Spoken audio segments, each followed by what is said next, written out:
Orange County Registered Digital. Hey Dan, any final thoughts on the entire playoffs in general, as far as maybe some questions as to who got in, who didn't get in, some seeding issues, anything lingers for you? Well, I think I think the whole philosophy of the playoffs is under review. I think there's changes coming to the southern section. They're going to, I think the movement is going to be toward to a point system, power point system. They're going to break off teams from their leagues, and hot points. Were like Servite. They got in sub 500.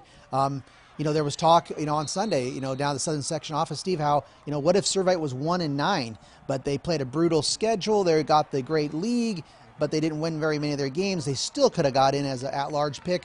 And then you got really good teams like Alamany that are not in.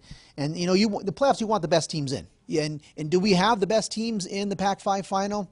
Not really. If you look at some of these teams out of the Moore League, no disrespect. The Moore League teams, the behind Long Beach Poly, they should be in the playoffs. They just shouldn't be in the Pac-5. Keep Poly in the Pac-5 and move those guys down a couple more divisions where they deserve to be, and get in Alamady and Notre Dame and Sherman Oaks, maybe Orange Lutheran. Obviously, their scores are unbelievable. They're in almost every game except the Mater Dei game. Orange Lutheran's a really good team.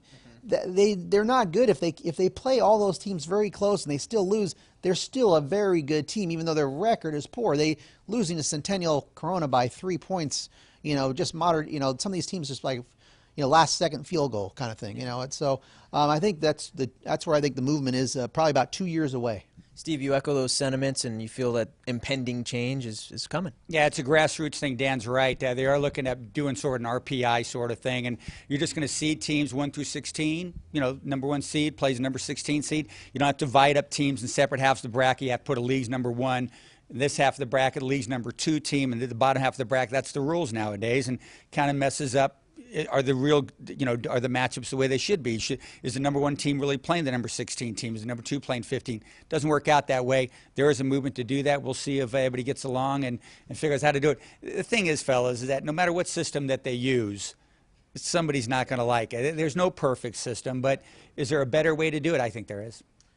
And we will find out in the future. But for now, this is what we got. Yeah, that's right. Thanks to Steve Fryer and Dan Albano for all your latest playoff updates. Check out OCVarsity.com, where we've got you covered. Orange County Register. We are here in the service of Orange County.